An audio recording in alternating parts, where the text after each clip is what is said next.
آپ سنیے۔ ٹھیک ہے سر۔ اچھا شاہ جی، ہم نے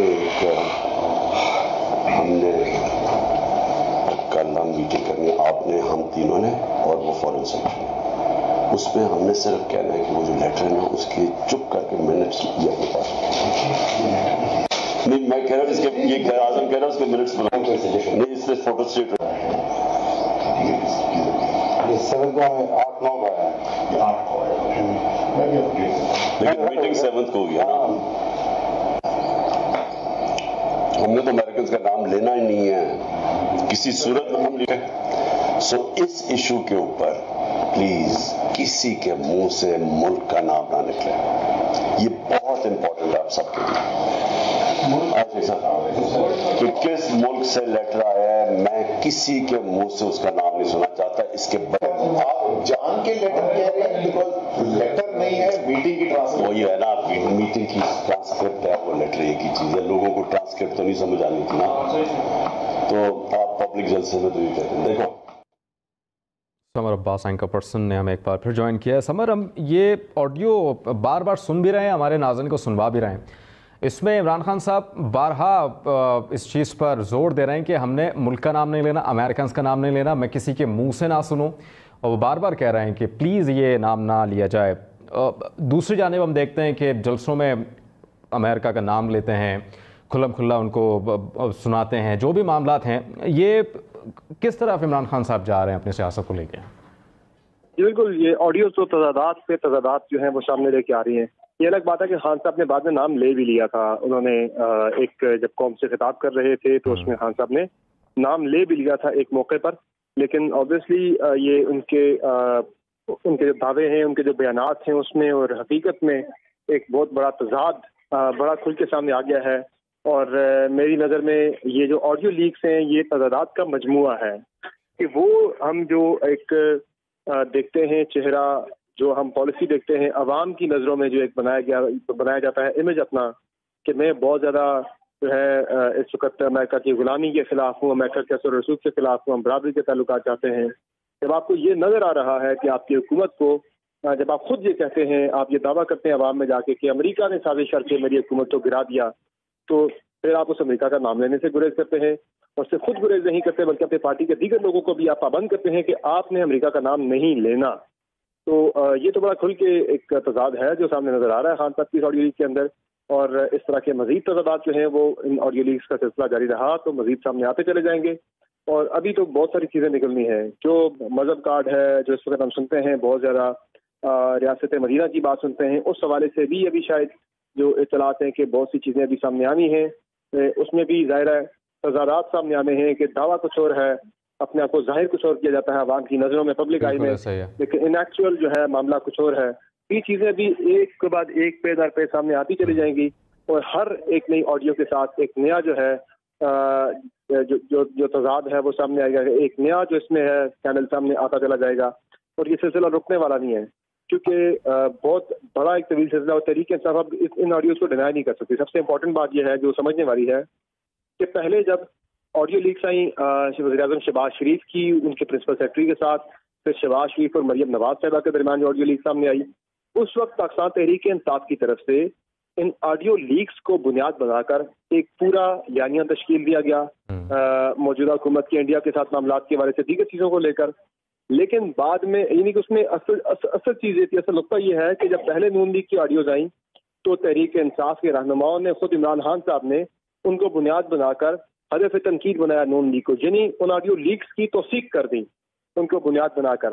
تو اب جب ان کی توثیق کر دی نون لیگ نے، نون لیگ کے خلاف انہیں استعمال کر کے، تو اب جب ان کے اپنے خلاف آ رہی ہیں تو تحریک انصاف یہ کسی صورت بھی نہیں کہہ سکتی، خان صاحب یا ان کے ہمیں یہ نہیں کہہ سکتے کہ یہ آڈیو لیکس جو ہیں یہ ڈاکٹرڈ ہیں یا یہ انجینئرڈ ہیں یا پھر یہ کسی بھی طرح سے جو ہیں یہ بنائی گئی ہیں، یہ ڈیپ فیک سے بنائی گئی ہیں، تو اس کو جعلی نہیں کہا جا سکتا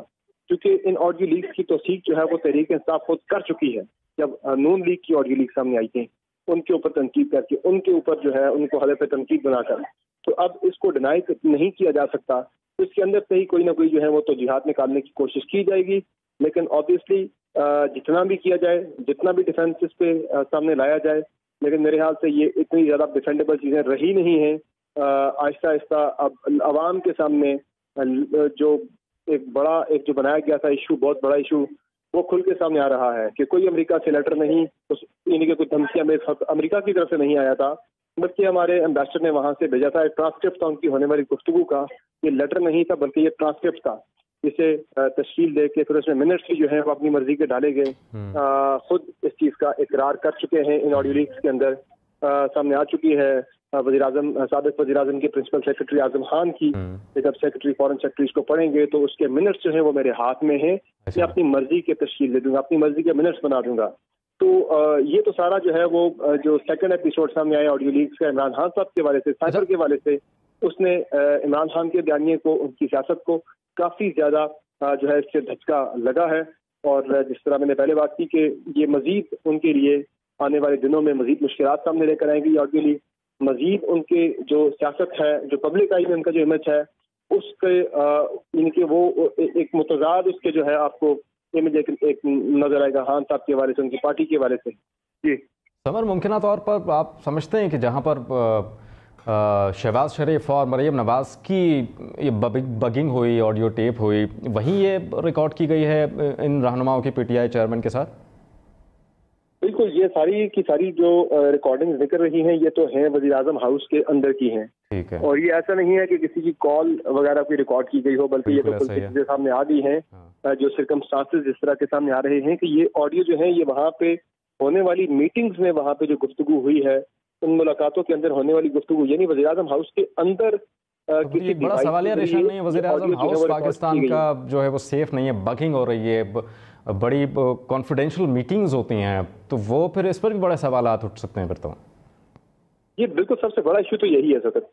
ये अलग बात है कि हमारे मुल्क में सियासी पोलराइजेशन इतनी ज्यादा है, सियासी तकसीम इतनी ज्यादा है कि उसमें हम इन ऑडियो लीक्स के जुज़ियात को हम डिस्कस कर रहे हैं। हम इस बड़े मैटर को ज़ाहिर डिस्कस नहीं कर पा रहे। जो हमने जब ये स्टार्ट में आई थी तो उस वक्त तो ज़ाहिर ये डिस्कस हुआ, हमने साइबर सिक्योरिटी एक्सपर्ट से बात भी की मुख्तलिफ, तो उन्होंने बताया मुमकिनात इसकी क्या है। तो उन्होंने यही बताया कि इसकी जो मुमकिनात यही है कि ये वहाँ पे किसी डिवाइस के साथ लगा के, डिवाइस जो है बगिंग करके ये ऑडियो रिकॉर्ड की गई है, या मोबाइल के अंदर सॉफ्टवेयर कोई डाल के इस तरह से वहाँ से ये ऑडियो जो है वो ट्रांसमिट की गई है वज़ीर आज़म हाउस के अंदर से। और ये इसके मैं आपको बताऊं जो SOPs हैं वो बड़े क्लियर हैं। इसकी मेरी बात हुई थी एक साबिक इंटेलिजेंस ऑफिसर के साथ, वो ये बता रहे थे कि लिख के इसके जो SOPs हैं वो वज़ीर आज़म हाउस को बहुत पहले दिए गए थे कि जो भी कोई वज़ीर आज़म हाउस के अंदर किसी भी जिस कमरे के अंदर, जिस हॉल के अंदर कोई मीटिंग हो रही हो, कमेटी रूम के अंदर, उससे पहले उसकी डीबगिंग की जाती है। उससे पहले उसको डीबगिंग के लिए उसका सिक्योरिटी स्वीप किया जाता है ताकि कोई बग वगैरह तो वो रिमूव कर दिया जाए। अच्छा समर मुख्तसर मैं आपसे ये जानना चाहूँगा, मुख्तसर ये बताइएगा, मुख्तसर ये बताइएगा कि इस टेप के, चूँकि इमरान खान साहब जो इतने कॉन्फिडेंट है वो आवाम के भरोसे ही हैं वोट बैंक की वजह से, तो ये पैदर पे ऑडियो लीक्स आना आवाम पर किस तरह का जो उनका वोट बैंक है उस पर कितना मनफी असर पड़ सकता है इमरान का, चूँकि आने वाले इलेक्शंस भी हैं अभी? देखिए, किसी भी इशू के ऊपर मैटर ये करता है कि आप उस पर बयानियां किस तरह का तश्कील लेते हैं, उसके हक में या उसके खिलाफ। अब ये ऑडियो का आ जाना, ये एक रॉ चीज तो सामने आ गई है। इस पर डिपेंड करता है कि आया इमरान खान अगर इसे एक जस्टिफाइबल तरीके से अगर डिफेंड करते हैं इस चीज को, तो आवाम के अंदर तो चूंकि वो जो बात भी करते हैं वो मकबूल होती चली जाती है। आवाम उनकी बात पे, उनकी हर बात पे यकीन करते हैं, उनकी बात पे बिलीव करते हैं मेजोरिटी में आवाम। तो अगर वो इसको बेहतर तरीके से जस्टिफाई करते हैं, अवाम के अंदर अपना नैरेटिव बिल्ड करते हैं, उसे डिफेंड करने में कामयाब हो जाते हैं, फिर तो कोई ज्यादा असर नहीं पड़ेगा। जबकि दूसरी तरफ अगर मुस्लिम लीग नून की या दूसरे सिनेरियो में अगर खान साहब इसको बेहतर अंदाज में जस्टिफाई नहीं कर सकते, अगर तो बेहतर इसकी तौजीहात या बेहतर इसका डिफेंस अवाम के अंदर नहीं पेश कर सकते अपने बयानिए के दिफा में, और नून लीग जो है वो ज्यादा इफेक्टिव है में, जो PDM की गवर्नमेंट है, दीगर जमातें वो ज्यादा इफेक्टिव है में इस मामले पे प्रोपेगेंडा करके इसको ज्यादा प्रोपेगेट करती है, बेहतर अंदाज में अवाम के अंदर पहुंचाती है। पैदर पे वीडियोज आ रही हैं पाकिस्तान तहरीक इंसाफ के चेयरमैन और दीगर रहनुमाओं की, और अभी देखना है कि पाकिस्तान तहरीक इंसाफ के चेयरमैन इसको किस तरह से डिफेंड करते हैं। समर अब्बास, आपने हमें वक्त दिया, तफसीलन बात की, आपका बहुत शुक्रिया।